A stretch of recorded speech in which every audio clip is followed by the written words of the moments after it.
الی یوم الوقت المعلوم، تجھے مہلت دے دی گئی ہے ایک مقررہ وقت تک کے لیے. وہ مقررہ وقت کیا ہے؟ وہ ہے قیامت کا دن،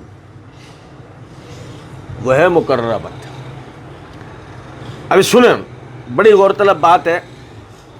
فرمایا قال اذهب فمن تبعك منهم فإن جہنم جزاؤکم جزاء موفورا.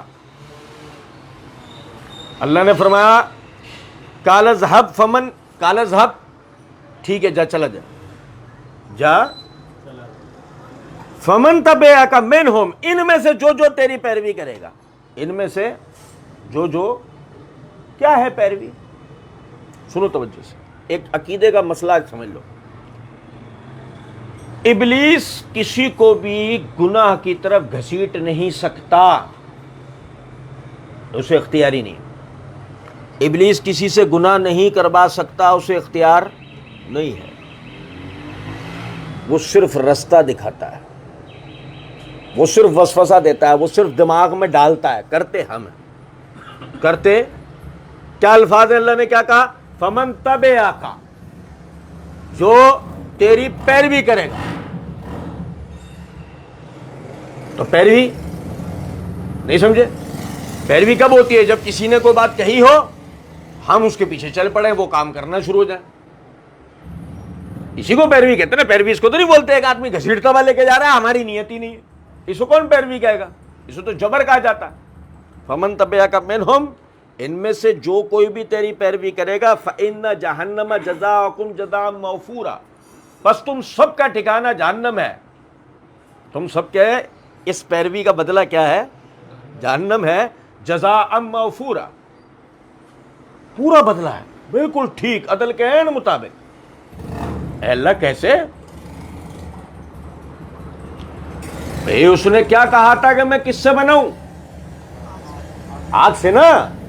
جہنم کس چیز سے بنی ہے؟ اشیاء اپنی اصل کی طرف لوٹتی ہے نا. اور نہیں سمجھے بات کو؟ یہ تو سائنس کا قاعدہ ہے بھائی. اشیاء اپنی اصل کو لوٹتی ہے نا. مٹی کہاں جائے گی آخرکار؟ مٹی پر. ہوا کہاں جائے گی؟ ہوا پر. پانی کہاں جا کے ملے گا؟ پانی میں. اشیاء اپنی اصل کی طرف لوٹتی ہے نا. جہنم کس چیز سے بنی ہے؟ بھائی ابلیس کس سے بنا ہے؟ کیا کہا تھا اس نے میں کس چیز سے بناؤں؟ تو کہاں بھیجا جائے گا تجھے؟ جو تو نے کہا، جو تو نے کہا تجھے اسی سے ملوایا جائے گا. اور مسئلہ یہ ہے فمن تبعک، اور جو کوئی تیری پیروی کرے گا. کیونکہ جب وہ تیری پیروی کر رہا ہے تو وہ تیرے پیچھے جا رہا ہے، اور تیرے پیچھے جاتے ہوئے وہ کدھر جائے گا؟ جہاں تو جائے گا. اور تو کدھر جائے گا؟ جہنم. تو تم سب کا بدلہ کیسا اللہ کا عدل ہے؟ جو جس نے جیسا کہا ویسا اس کے ساتھ ہوا. کچھ بھی اللہ نے کسی پر ٹھوسا نہیں. فإن جہنم جزاؤکم جزاء موفورا. اب سنیں، فرمایا وَاسْتَفْزِزْ مَنِ اسْتَطَعْتَ مِنْهُمْ بِصَوْتِكَ وَاجْلِبْ عَلَيْهِمْ بِخَيْلِكَ وَرَجِلِكَ وَشَارِكْهُمْ فِي الْأَمْوَالِ وَالْأَوْلَادِ وَعِدْهُمْ. فرمایا وَاسْتَفْزِزْ مَنِ اسْتَطَعْتَ مِنْهُمْ، مطلب فز پھسلنا، فز وَاسْتَفْزِزْ پھسلا دے ان کو، من استطاعت منہم، ان میں سے جس کے لیے تیرے اندر طاقت ہو. ان میں سے، اب بھائی سنو ذرا بات. بھائی میں آپ کو بتاؤں، نبی اکرم صلی اللہ علیہ وسلم کی حدیث ہے مسند احمد کے اندر، جلد نمبر 4 کا صفحہ نمبر 472، حدیث نمبر 8927. نبی اکرم صلی اللہ علیہ وسلم نے فرمایا ان المؤمن لینزی شیاطینہ کما ینزی احدکم بعیرہ فی السفر. مومن آدمی اپنے شیطان کے ساتھ بالکل اس طرح ہے کہ جس طرح سوار اپنی سواری کے ساتھ ہے، کہ وہ اپنی سواری کو بہترین لگام ڈال کر اسی سواری کی، اسی یعنی اس پر جانور پر ہی سواری کر رہا ہوتا ہے. جہاں چاہتا ہے اسے موڑ کے لے جاتا ہے. اونٹ ہے, آپ کے قابو میں آ سکتا ہے, لیکن آپ اسے قابو میں لانا سیکھے ہو. اب آپ اس کے اوپر ایسی لگام باندھتے ہو کہ اونٹ جیسا بھاری بھرکم جانور بھی آپ جدھر اس کو ہانک کے لے جانا چاہو چلے جاتا ہے. بھائی ہاتھی سواری ہوتی ہے, ہاتھی پہ نہیں ہوتی.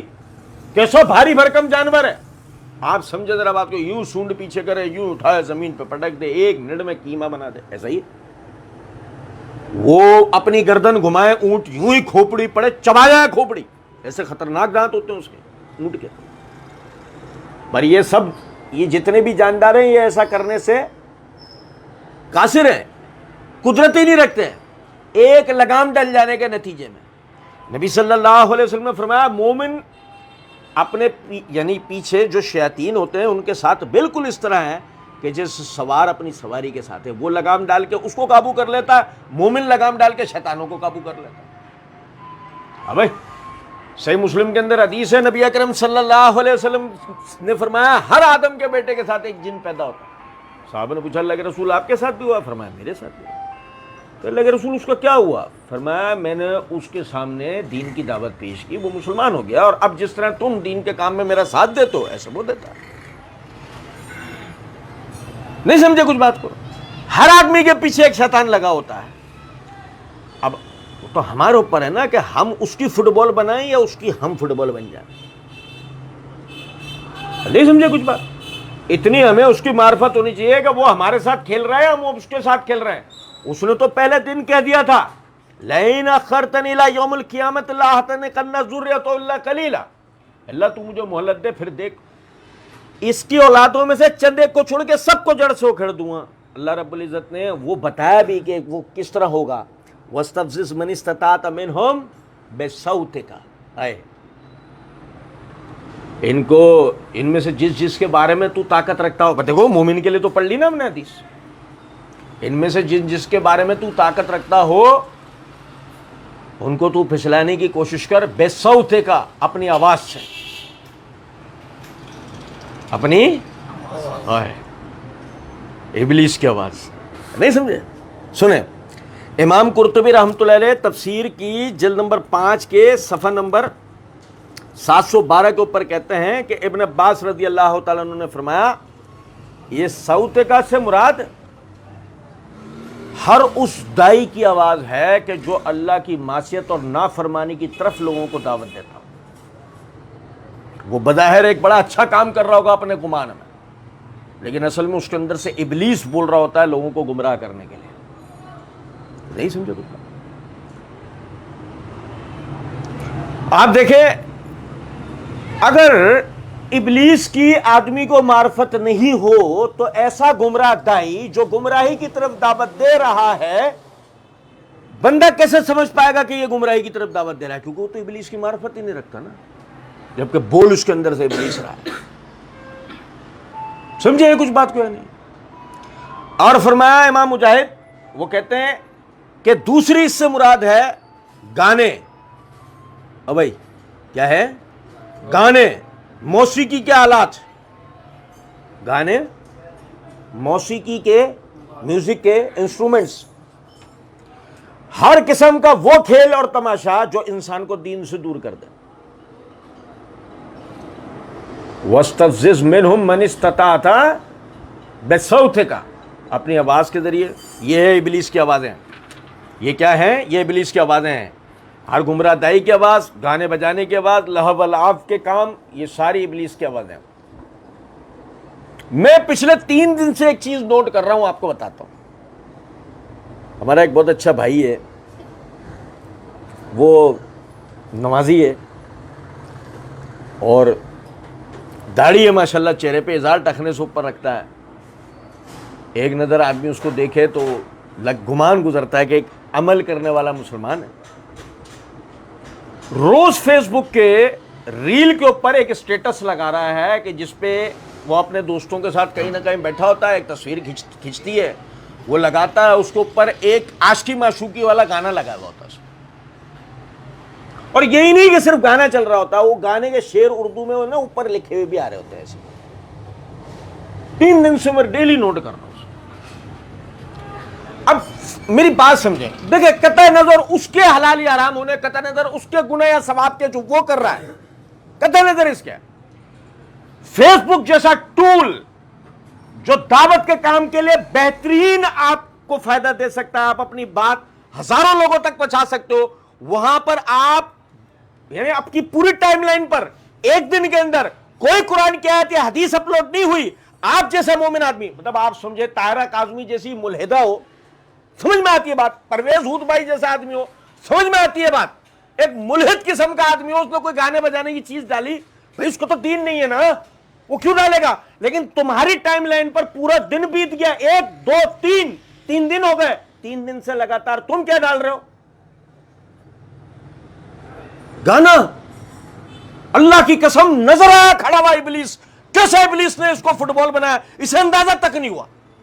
قطع نظر فٹ بال بننے کی کیفیت کا اندازہ تو کرو کہ میری اس داڑھی، میری اذان تخریص پر، میری نمازوں کے پیچھے لوگ یہ گانے سنیں گے، کیا سوچیں گے میرے بارے میں؟ یہ تک بھی اس کے دماغ میں بات آئی؟ کیسا ابلیس نے سن کر دیا اس کا دماغ، سب کر رہے ہیں، فیس بک بھرا پڑا ہے، تو اکیلا تھوڑی ہوگا، لگا جانی،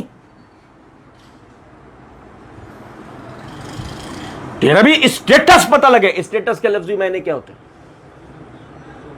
ہیں بھئی؟ اسٹیٹس کے لفظی معنی ہوتے ہیں موجودہ آپ کی حالت، کس حال پر ہے۔ حدیث میں کیا الفاظ ہے؟ میرے بندوں کو تم کس حال میں چھوڑ کر آئے؟ فرشتے جواب میں کیا کہتے ہیں؟ اے اللہ، رکوع اور سجدے کی حالت میں۔ اللہ اپنے بندوں کا اسٹیٹس فرشتوں سے پوچھ رہا ہے، میرے بندوں کو کس حال میں چھوڑ کر آئے؟ میرے بندے، وہی جو ہم نے سورت کی شروع سے پہلا لفظ ہم نے یہ پڑھا تھا کہ سورت کیا بتاتی ہے؟ اللہ کے بندوں کی فضیلت، کہ اللہ کے بندے کیسے ہوتے ہیں۔ میرے بندوں کو کس حال میں چھوڑ کے آئے؟ اللہ رکوع اور سجدے کی حالت میں چھوڑ گیا۔ کون بتا رہی ہے؟ جو خود ہمیشہ رکوع سجدے کی حالت میں ہوتا ہے، فرشتے۔ اور یہ والا میرے بندوں کو کس حال میں چھوڑ کے آئے؟ اللہ کل بھی اسٹیٹس لگا رہا تھا، آج بھی اسٹیٹس لگا رہا تھا، کل بھی اسٹیٹس لگائے گا، اس پہ ایک عاشقی معشوقی کا گانا چل رہا ہوا، یہی نہیں کہ گانا، وہ خدا نہ خواستہ کان میں شعر راسخ نہ ہو تو لکھا ہوا بھی آ رہا ہے کہ پڑھنے میں اس کے دماغ میں راسخ ہو جائے۔ مطلب وسوسے کی انتہا تو دیکھو آپ ذرا، کہ بس کسی طرح یہ گانا، قرآن کی آیت اس کے دماغ میں راسخ نہیں ہونی چاہیے، اللہ کے رسول کی حدیث اس کے دماغ میں راسخ نہیں ہونی چاہیے، جائے اس کے دماغ میں تو کیا جائے؟ گانا۔ سمجھ میں آ کھڑا ہوا ایسا ابلیس، یار کیا یار، کتنا خطرناک ابلیس، کیسا اسے چھو کے کھپتی ہے۔ اللہ نے کہا نا یتخبطہ الشیطان من المس، سے چھو کے پاگل کر دیتا ہے شیطان۔ ہم نے لفظ سنو یا تو اس کو سمجھ میں نہیں آتا میں نے کیا کیا، یہ میں نے کر کیسے دیا۔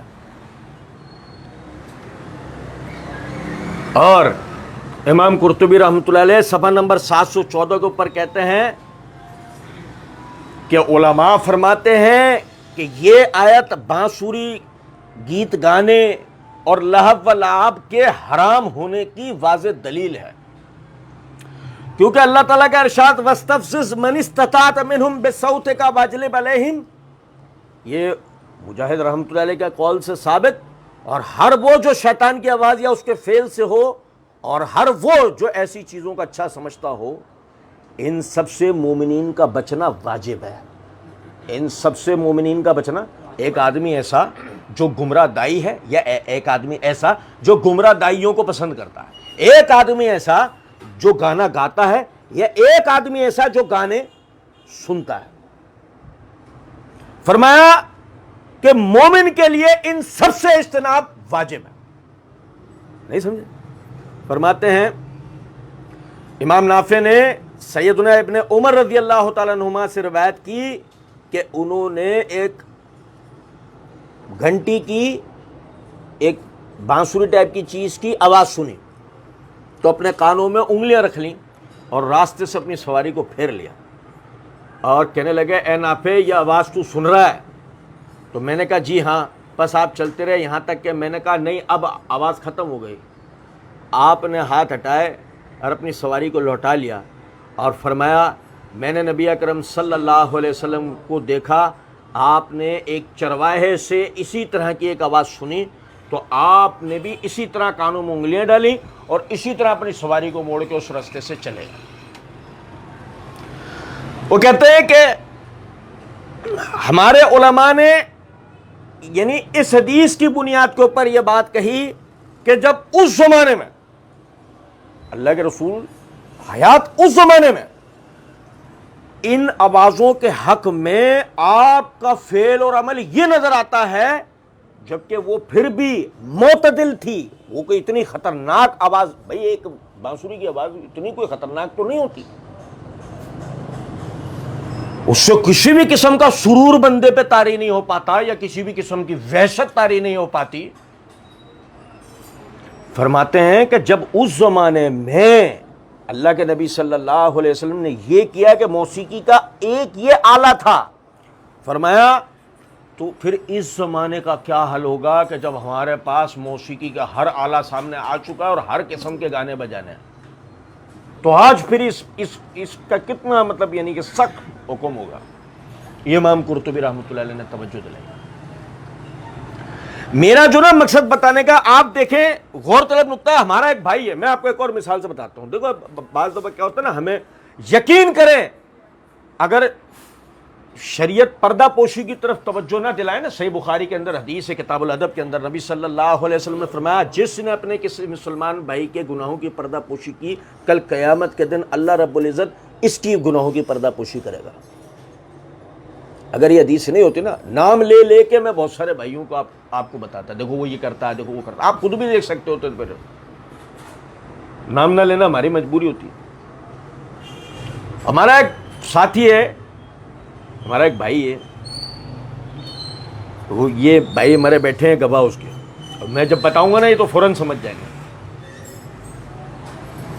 وہ ہمارے ساتھ بچپن سے بڑا ہوا، زندگی میں کبھی اس نے منشیات کی کسی بھی چیز کو ہاتھ نہیں لگایا، سگریٹ چھالیا یہ وہ کچھ نہیں. شراب پیتے پیتے ایک گردہ فیل ہو چکا ہے اس کا، اب دوسری کی تیاری چل رہی ہے. شروع کیسے ہوا تھا؟ پنکج ادھاس کی غزلیں سنتا تھا، اور وہ مشہور ہے اس بات پہ کہ وہ شراب گانے گیتوں غزلوں میں شراب کا دنیا میں سب سے بڑا دائی ہے. ہر شعر کے اندر شراب پینے کی طرف دعوت دیتا ہے. آپ بات سمجھ رہے ہیں میری؟ بظاہر یقین کریں، کہیں اور سے کسی سے سنا ہوتا ہم یقین نہیں کرتے. ہمارا بچپن کا دوست ہے، ہم نے اپنی آنکھوں کے سامنے اس کو گمراہ ہو کے اور اب مرتے ہوئے اور سسکتے ہوئے اس کو دیکھ رہے ہیں. یہ گانے سن سن کے ہوا کوئی نہ کسی اور سے ہم نے سنا ہو تو یہ ہو کہ نہیں ایسا تھوڑی ہو سکتا، آدمی گانے سن کے تب پاگل ہو جائے گا. وہ ہے بھائی، یہ مجھے بتاؤ نا، مزارات کے اوپر دھمالوں کے نتیجے میں جو کیفیتیں عورتوں اور مردوں پر جو آ رہی ہوتی ہیں، وہ دھمالے اصل میں کیا ہیں؟ گانے بجانے ہیں نا. بتاؤ، یہ کوئی اور چیز ہے؟ وہ جو جس کے گلے میں شیطان ڈسکو ڈانس کر رہا ہوتا ہے، آبدہ پروین ہر وقت منہ سے کفر بکتی ہے نا، جب منہ کھولتی ہے منہ سے کفر کے علاوہ کچھ نکلتا ہے اس کا. بتائیے بھائی کیا ہوا؟ ہو بھائی وہ کیا کرا ہے، منقبت پڑی ہے، کیا کرا ہے دھمال بھائی فلانا. اور پھر اس کے نتیجے میں ہم 7 کی درگاہ پہ کیا دیکھتے ہیں پبلک کو، وہ پنجاب سے لے کے وہ وینوں میں وہی دھمالے وہی سنتے ہوئے یہاں آنے کے بعد جو تباہی مچاتے ہیں پھر وہ مزارات کے اوپر. کیا بھائی گانے بجانے سے ہی شروع ہوا نا سلسلہ. اچھا چھوڑیں اس بات کو اور چلیں آپ کو آسان کر دیتا ہوں. مجھے بتائیے ہندو مندر میں جا کے کیا کرتا ہے؟ ہندو مندر میں جاتا ہے، پڑھا لکھا ہندو جو اپنے مذہب کا پڑھا لکھا ہوتا ہے، اس کو کبھی دیکھا آپ نے؟ وہ باقاعدہ وہ کچھ وید پڑھنے کے بعد ہے نا، کچھ چیزیں وید وغیرہ پڑھنے کے بعد وہ بھجن پڑھتا ہے. ایک گھنٹی بجاتا ہے ٹن ٹن ٹن ٹن، وہ بھجن پڑھتا ہے. بھجن کیا ہے؟ کیا ہے بھجن؟ گانا ہے نا. بھجن گانا ہے نا بھائی. کسی منقبت کو لے میں پڑھنا، اب اسے نام دے دو، کوئی بھی نام دے دو. جیسے وہ سوال جواب سیشن میں اتوار والے دن ہوا، ایک بھائی نے پوچھا نشید پڑھنا کیسا ہے؟ نشید وہ گانا ہے وہ کون سی نشید؟ سمجھ میں آ رہی ہے کچھ بات یا نہیں؟ ہر قسم کا یعنی کہ لے کے اندر کسی چیز کو پڑھنا گانا ہے، وہ کوئی دو رائے نہیں ہے۔ صحابہ کرام رضوان اللہ علیہ مجمعین میں سے وہ صحابی بتائیں جو گانے گاتا تھا؟ پتہ آپ کو؟ ابو بکر صدیق رضی اللہ تعالیٰ عنہ، چھوڑ بلکہ نبی صلی اللہ علیہ وسلم کے چچا حمزہ، مکہ شہر کے اندر حجاز کے علاقے میں تو کوئی ایسی گانے والی نہیں تھی جس کا گانا سننے آپ نہ جاتے ہوں یا اس کا گانا سننے کے لیے اسے اپنی مجلسوں میں نہ بلاتے ہوں۔ کون؟ چچا حمزہ۔ کوئی حجاز کی ایسی مغنیاں، گانا گانے والی عورت کو مغنیاں کہتے ہیں عربی میں، حجاز کی کوئی مغنیاں ایسی نہیں تھی جسے وہ اپنی مجلس کے اندر نہ بلاتے ہوں گانے کے لیے یا اس کے گانا سننے نہ جاتے۔ اسلام لائے، مسلمان ہو گئے، حرام ہے کہ حجاز شہر میں ان کی زندگی میں کوئی گانا گانے والی عورت نظر بھی آئی ہو۔ جب تک زندہ رہے حمزہ، حجاز کے پورے علاقے کے اندر کوئی ایک گانا گانے والی عورت نظر آ گئی ہو، کیوں؟ حمزہ زندہ نہیں چھوڑے گا، مار دے گا۔ سمجھ میں آ رہی ہے کچھ بات یا نہیں؟ بتائیں ذرا، یہ اسلام ہے، یہ سنجیدگی ہے اسلام کی بھائی۔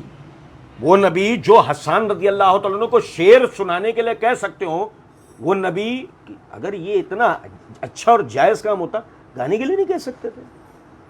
میری اس کو انہی شعروں کو گا کے سنا دے۔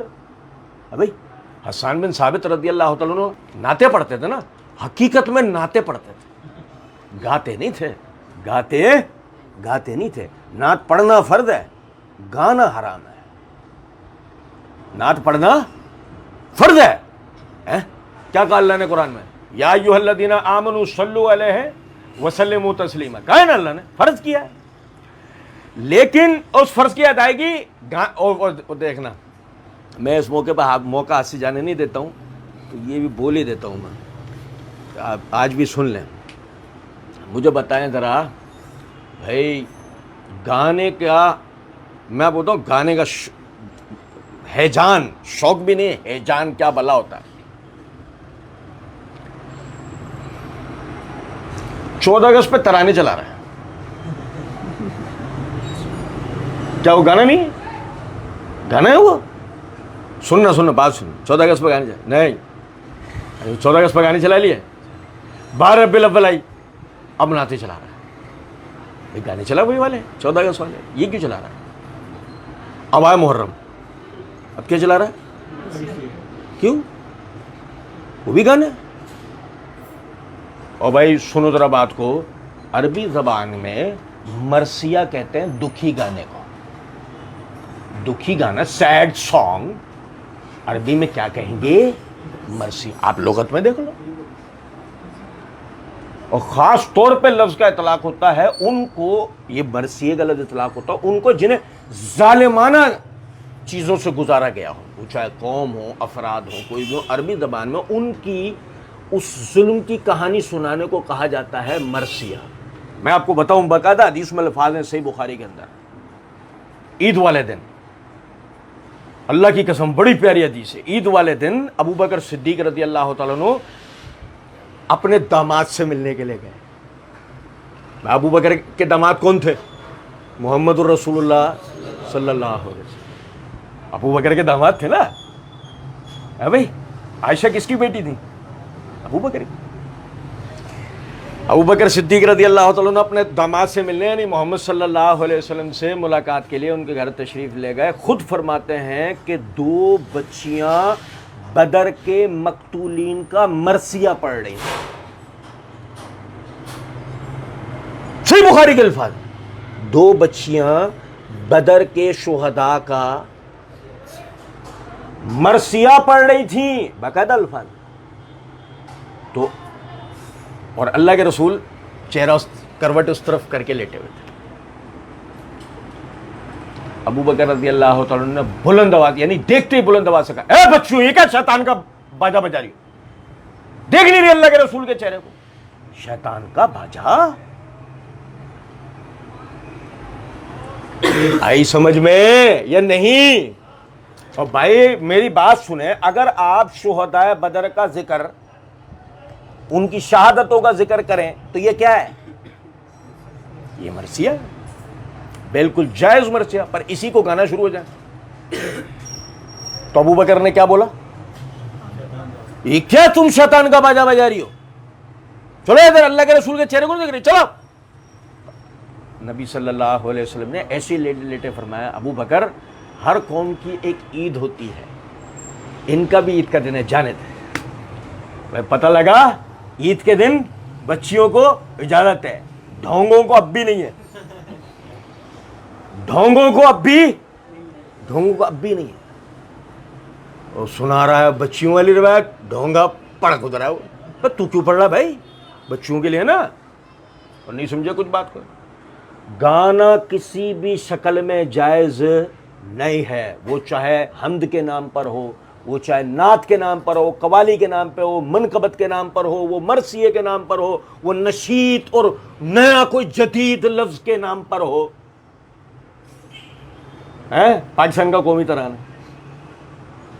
اور نہیں سمجھے کچھ؟ گانا کسی بھی صورت میں جائز۔ آپ شعر پڑھو، اللہ کے رسول، اللہ کی حمد بیان کرو، اللہ کے رسول کی ثنا بیان کرو، صحابہ کرام کی تعریف و توصیف کرو، بزرگان دین کی تعریف و توصیف کرو، زبانی ان کی سیرت، کردار، کارنامے، ان کے کمالات، ان کی کرامات زبانی بتاؤ، اس سے زیادہ جذبہ آ جاتا ہے۔ اور گانے سنانے سے کس کو جذبے ہیں بتاؤ میرے کو؟ ہمارے والے ترانے سن کے کیا انڈیا میں گھس گئے جا کے؟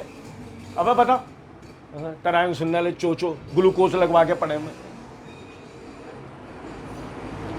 ایسے ہے۔ ہمارے تو وہ والے بھی، یقین کریں، ہمارے تو وہ والے بھی جو جہادی ترانے پڑھتے تھے، یقین کریں آج تو ان کو بھی گلوکوز لگ رہی ہے، جمہوریت کی گلوکوز۔ تو بیٹا ابھی یہ گلوکوز لگ رہی ہے تمہیں، اینڈ کے اندر جب اب تم جہاد جب کرنا ہے، جب تم وزیر اعظم بن جاؤ، ختم، اس سے پہلے کوئی جہاد کا نام نہیں لینا۔ اللہ رب العزت نے فرمایا وَاسْتَفْزِزْ مَنِ اسْتَطَعْتَ مِنْهُمْ بِصَوْتِكَ، ان میں سے ہر ایک جس پہ تیرے استطاعت ہو، جس ممکن ہو، ان میں سے جس کو بھی تو گمراہ کرنے کی کوشش کر سکتا ہو، اپنی زبان سے کر۔ وَاجْلِبْ عَلَيْهِمْ، اور اپنے سوار ان پہ چڑھا دے۔ اپنے سوار ان پہ کیا ہیں؟ ابلیس کے سوار۔ ابلیس کے سوار کیا ہیں؟ اور نہیں سمجھے کچھ بات؟ دیکھیں بڑی غور طلب بات ہے۔ نبی اکرم صلی اللہ علیہ وسلم کی حدیث ہے، کوئی بچہ دنیا میں ایسا پیدا نہیں ہوا جس کے پاس شیطان نے آ کر اسے تنگ نہ کیا ہو، اسے چھیڑا نہیں، اسے رلایا نہیں، سوائے عیسیٰ ابن مریم کے، سوائے عیسیٰ علیہ السلام۔ یہ فضیلت ان کو حاصل ہے، انہیں شیطان نے کبھی، جس کو کہتے ہیں نا بچپن میں بھی کبھی آ کے چھوا تک نہیں، قریب بھی نہیں آیا عیسیٰ علیہ السلام۔ وجہ ان کی والدہ کی دعا تھی، یعنی کہ نانی کی، ان کی نانی کی دعا تھی، بڑی صاحب کرامت عورت تھی۔ سنو ذرا بات کو، نبی صلی اللہ علیہ وسلم نے یہ حدیث سے کیا پتہ لگا؟ کوئی بچہ ایسا نہیں ہے جس کے پاس ابلیس آ کے اسے تنگ نہ کرتا ہو، یعنی کہ ابلیس سے بنا کوئی، مطلب ابلیس کا چیلا، اس کا جن وغیرہ، ٹھیک ہے۔ اب ہمارے بھائی ہیں عبد المالک بھائی، درس سن رہے ہوں گے انشاءاللہ۔ کل بھی مجھ سے فون پر بات چل رہی تھی تو یہی کہہ رہے تھے کہ یار بھتیجا ہمارا بھی، اس کے لیے جو نا وہ کہہ رہے تھے کہ بھائی بڑا روتا ہے یار، پورا دن روتا رہتا ہے یار، پوری رات روتا رہتا ہے۔ کہہ رہے تھے وجہ کیا ہے؟ وجہ ابلیس۔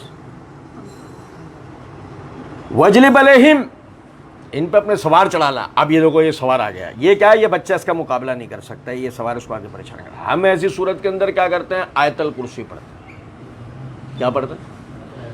آیت الکرسی پڑھتے ہیں۔ جب آپ کسی بچے پہ آیت الکرسی پڑھ دو گے، اب اگر وہ رو رہا ہے نا تو یہ اس کے پیٹ میں گیس ہو رہی ہے، اب اسے گرائے واٹر پلاؤ، اگر پیمپر ٹائٹ باندھا ہوا لوز کرو۔ اب یہ ابلیس کا مسئلہ ہے، کچھ اور نہیں۔ سمجھ میں آ رہی کچھ؟ جب پتہ لگا ایک اور بھی ہے، کیا ہو بھائی؟ وہ اتنا بڑا بچہ، اس کے گلے میں اتنا بڑا تعویذ، کیا ہوا بھائی؟ پوری رات روتا رہتا۔ پھر وہ ہم نے مولوی صاحب کو دیکھا، مولوی صاحب کہہ رہے ہیں اس پہ آصب ہے۔ اس پہ جو آصف والے کتنے فارغ ہیں یار, اتنے سے بچے پر بھی آصف ہوا, تو آصف والے دیکھو کتنے فارغ. بھلا آپ دیکھیں, میں بعض دفعہ ایسے بھائیوں کو ہمارے کہتا ہوں, آپ نے کبھی امریکی بچے دیکھے ہیں؟ ابلیس انہیں تنگ نہیں کرتا ہوا, وہ نہیں روتے ہیں نا, پھر کیا ہوتا ہے اس کے نتیجے میں؟ اتنا بڑا تل لگا ہوتا ہے کسی انگریز کے بچے میں, یا پھر وہ تعویذ پڑا ہوتا ہے, وہ بچہ بھی اسی حالت کے اندر بڑا ہو جاتا ہے. نبی صلی اللہ علیہ وسلم کی حدیث ہے نا, ہر بچہ فطرت اسلام پہ پیدا ہوتا ہے, یہ اس کے ماں باپ ہوتے ہیں جو اس کو یہودی ایسا ہی بنا دیتے ہیں. پھر اس کے تعویذ بنایا کیا, اس ٹوم پر تب اس کو وہ آیا وہ چھیڑے گا چلے گا, صرف اس لیے کہ تم پریشان ہو, وہ آئے گا چھیڑے گا چلے گا. تم آیت الکرسی پڑھ لو, وہ آئے گا ہی نہیں, لو بھائی جان چھوڑ گئی. دوسرے دن اس نے ٹرائی لی, تم نے پھر آیت الکرسی پڑھ لی, جان چھوڑ گئی. ایک آدھ دوا دیکھا ہے آیت الکرسی پڑھ کے کوئی فائدہ نہیں ہے, مطلب اس کو گیس ہو رہی ہے, پلا دے. آپ آہستہ آہستہ یوز ٹو ہو گئے. اب ابلیس کیا ہے نا, کہ ٹرمینیٹر نہیں ہے, مشین نہیں ہے, مخلوق ہے, تھک جاتا ہے. مشین تھکتی نہیں, ابلیس تھک جاتا ہے. کیا حدیث میں الفاظ ہیں کہ تم میں سے جو شخص 40 دن تک تکبیر اولیٰ کے ساتھ با جماعت نماز پڑھے, اللہ اس کو نماز پہ استقامت دے دیتا ہے. کیوں؟ 40 دن کے اندر وہ تھک جائے گا. وہ اپنی کوششیں کر کے یہ وسوسہ وہ فلاں, نماز میں یار اتنے برے خیالات, نماز میں یار مجھے ایسا لگتا ہے ری خارج ہو گئی, پاد آ گیا, ایسا ہوتا نہیں ہوتا ہے. اب سمجھے ذرا اس بات کو کہ بھائی وہ 40 دن کے اندر تھک گیا, ثابت ہوا مخلوق ہے, مشین نہیں ہے, تھک جاتا ہے. ہمارے پاس یہاں جنات والے کیس میں آتے ہیں نا بھائی کچھ, کہ بھائی وہ اس پہ جین ہو گیا یہ اسے, تو ہم اسے جو علاج بتاتے ہیں اس میں یہ چیز بھی بتاتے ہیں, پاک ہو ناپاک ہو نماز پڑھواؤ, 40 دن تک اسے نماز پڑھواتے رہو, کچھ بھی کرو, مارو پیٹو کچھ بھی کرو, اس کو نماز پڑھواؤ. کیا ہے حدیث میں الفاظ ہیں کہ اسے نماز پہ استقامت ملے گی, مطلب وہ والا جن اس کا بھاگے گا. تو اگر یہ انہی میں سے ہوا, یہ جن انہی میں سے ہوا کہ اس کے پیچھے اس لیے لگایا کہ یہ کسی طرح نمازی نہ ہو جائے, تو یہ بھی بھاگے گا. سمجھیں, یہ ہے سوار چڑھانے سے مراد یہ ہے کہ ہر بنی آدم اس کے پیچھے ابلیس ضرور آتا ہے, ابلیس کا کوئی چیلا ضرور آتا ہے. اچھا بھائی ابلیس لگ گیا, کس طرح لگ گیا, یعنی کہ کوئی جن پیچھے لگ گیا بھائی.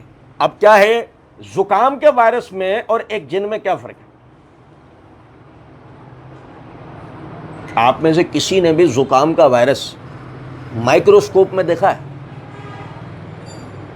اگر آپ زکام کے وائرس کو مائکروسکوپ میں دیکھ لیں گے, میرا دعویٰ ہے 3 دن تک آپ سوئیں گے نہیں. اتنا بھیانک ہوتا ہے, اتنا ڈراؤنا ہوتا ہے. کمزور دل والا مالک, کمزور دل کا حامل آدمی نہ سو نہیں سکتا 3 دن, اتنا بھیانک ہوتا ہے. اب آپ اس کو کر لو 6 فٹ کا,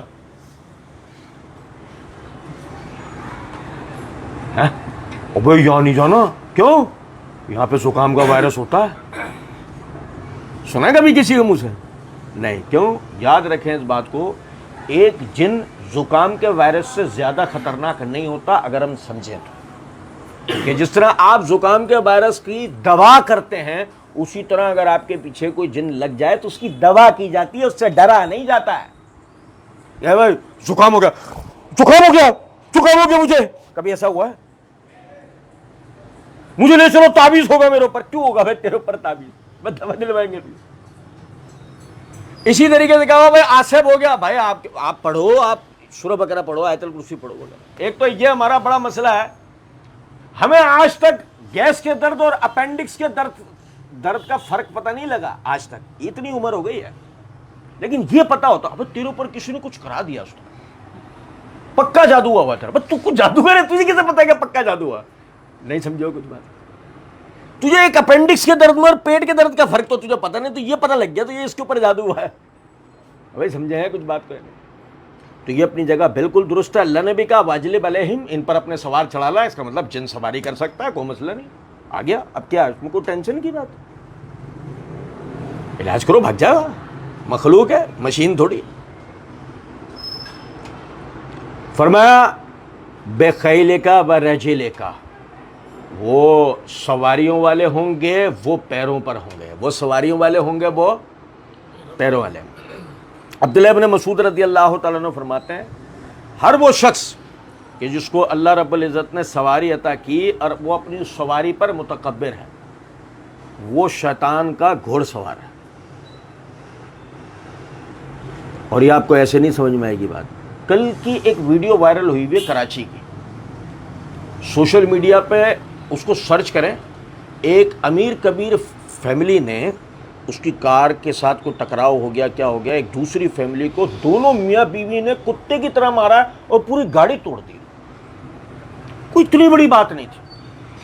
وہ دونوں میاں بیوی کو بھی مارا ان دونوں میاں بیوی نے، اور ان کی گاڑی بھی مکمل طور پہ توڑ دی. اور وہ جو اول فول بھکا ہے انہوں نے، کہ جبکہ اس مووی بن رہی ہے، وہ دیکھ رہے ہیں کہ یار یہ مووی بنا لے، ظاہر ہے سوشل میڈیا کے لیے ہی بنا رہے ہیں نا یار.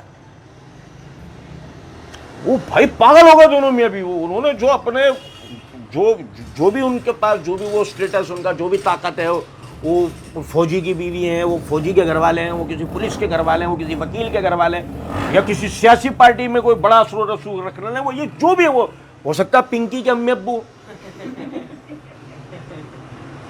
لیکن اللہ کی قسم آپ وہ ویڈیو دیکھو، آپ کو یہ بات سمجھ میں آ جائے گی. اگر اللہ رب العزت نے آپ کو وہ سواری عطا کی، آپ کو اللہ رب العزت سے ڈرنا چاہیے. آپ اس سواری کے لیے اللہ کی بارگاہ میں جواب دہ ہیں. آپ اس پہ تکبر کا اظہار کر کے آپ دوسروں کے اوپر اپنی شان و شوکت، اپنے گھمنڈ کا ایسے مظاہرہ کر رہے ہیں.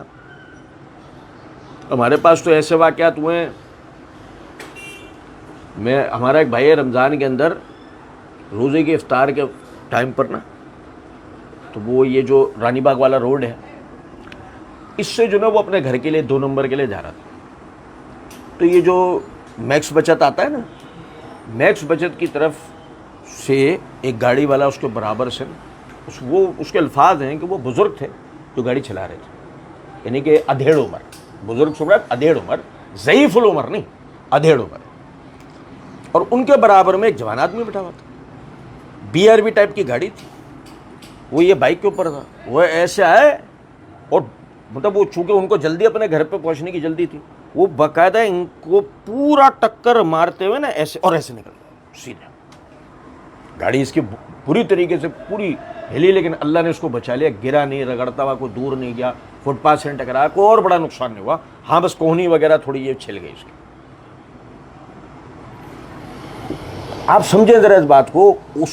جس طرح کا وہ واقعہ ہوا تھا، پیچھے سے جتنی گاڑیاں آ رہی تھی سب اس کی خیریت پوچھ رہے تھے، جس کا مطلب کہ سب کو اندازہ ہوا کہ یہ ایک جان بوجھ کر کاروائی ہوئی ہے. وہ جو تھے وہ کاروائی کرتے ہوئے چلے گئے. اگر یہ شاید آگے آتے تو کچل بھی دیتے شاید. بھائی ایسا کیا زعم ہے آپ کو؟ لیکن وہ زعم جو ہے ان کو، وہ شیطان نے ان کے اندر بھر دیا ہے، اور اس کی وجہ سے وہ اتنے متکبر ہو گئے ہیں کہ انہیں کوئی پرواہ نہیں ہے. آپ کے حالانہ کے اوپر واقعہ ہوا جو ابھی 3 ہفتے پہلے، 8 سے 10 افراد اس میں کچلے گئے گاڑی کے نیچے. کیا ہو بھائی؟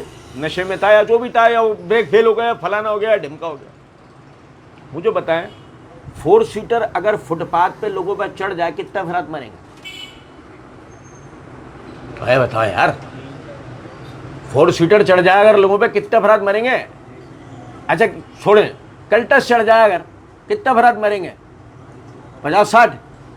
ابے ایک بھی مر جائے نا بڑی بات ہے کہ یار کلٹس بنانے والی فیکٹری کو بولیں گے یار بڑی وزنی گاڑی بنے، ایک آدمی تو مر گیا، ویری گڈ.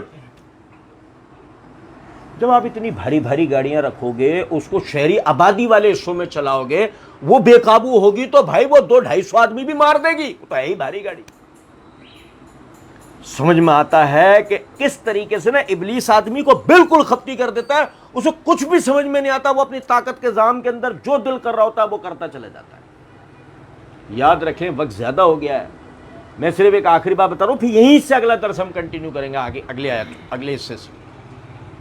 یاد رکھیں اس بات کو، ہمیں نا ابلیس اور اس کے پیروکاروں سے مقابلہ کرنے کے لیے اللہ رب العزت نے تخلیق کیا ہے. ورنہ عبادتیں تو فرشتے بھی کر رہے تھے، عبادتیں تو زمین اور آسمان کی ساری مخلوق کر رہی تھی، لیکن ہم جو تخلیق کیے گئے نا وہ چیلنج لے کر عبادت کرنے کے لیے تخلیق کیے گئے. پڑھا نا شروع درس سے. اب بجائے اس کے کہ ہم شیطان کی فٹ بال بنے، ہمیں شیطان اور اس کے پیروکاروں کو اپنی فٹ بال بنانا چاہیے. او بھائی سمجھ رہے ہیں بات کیوں نہیں؟ یہ اس کو اگر سمجھنا ہو نا ایک حدیث سے سمجھو. نبی صلی اللہ علیہ وسلم نے عمر رضی اللہ تعالیٰ عنہ کو دیکھ کے فرمایا عمر تو جس رستے سے گزرتا ہے اس رستے سے شیطان بھی بھاگ جاتے ہیں.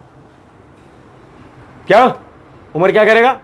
اور بھائی سنو ذرا بات کو, رستے کے اندر پتھر پڑے ہوئے ہوتے ہیں, اپن کیا کرتے ہیں بعض دفعہ پیر سے سائڈ میں کر دیتے ہیں, ٹھوکر مار کے آگے کر دیتے ہیں. ہوتا نہیں ہوتا, ایک اکیلا چلتا آدمی نفسیات ہے نا, کچھ چیز ہوتی ہے پیر سے سائڈ میں کر دی, جب کسی کے پیر میں نہ, ایسے ہی نا ابلیس بھی دیکھ کے یعنی شیطان بھی دیکھے نا تو کتے بھاگتے تھے, بھاگ گئے عمر کو دیکھ کے.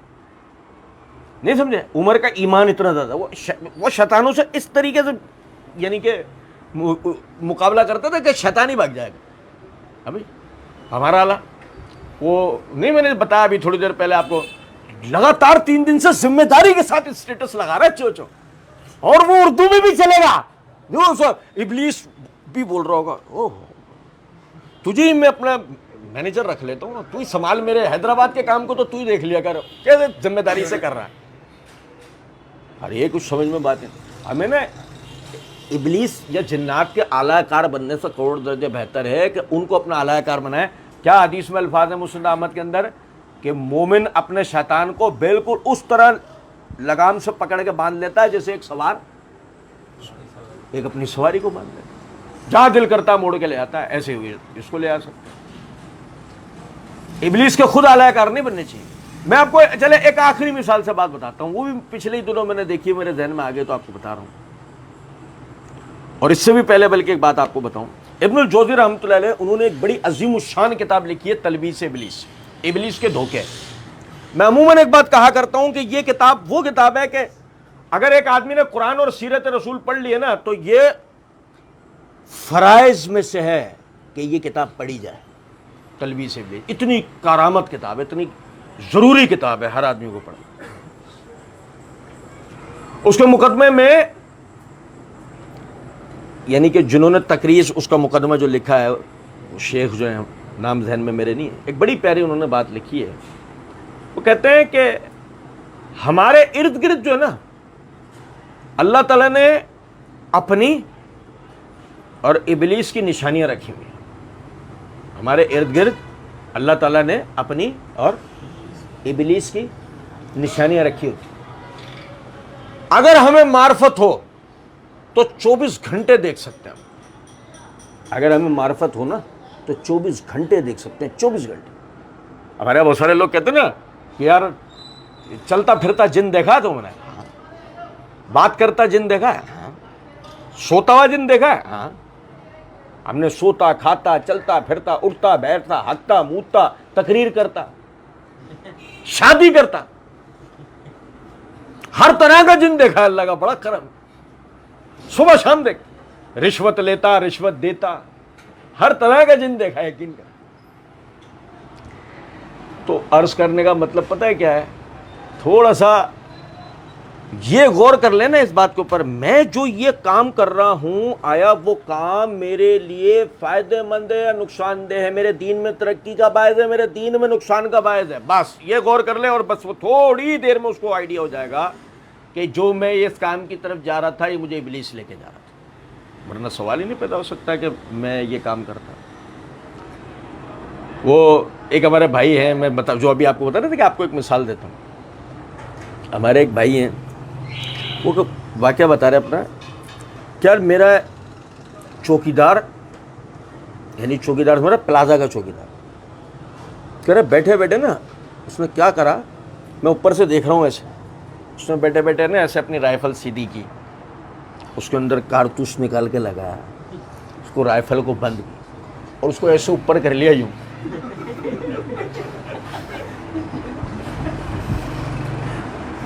سننا ذرا یہ بات, اس کو ایسے اوپر کر لیا, میں اس کو دیکھ رہا ہوں ایسے, پھر اس نے ایسے نیچے کرا, اس کو ایسے زمین پہ رکھ لیا, پھر ایسے اوپر کیا, پھر ایسے نیچے کیا, زمین پہ رکھ لیا. میں اس کو دیکھتا رہا, ٹائم رات کا 3 ساڑھے 3 بجے کا ٹائم ہوگا, کہ نا میں اس کو دیکھتا رہا ایسے. پھر تھوڑی دیر بعد اس نے کیا کرا, کھولا اس کو, وہ نکالا, لگایا, اس کو بند کیا رکھا. کہ نا میں نیچے اتر کے آیا, نیچے اتر کے آنے کے بعد میں نے اس کو بولا بھائی آج دن میں سوئے تھے؟ جی سویا تھا. کتنی دیر؟ بھائی وہی 8 گھنٹے.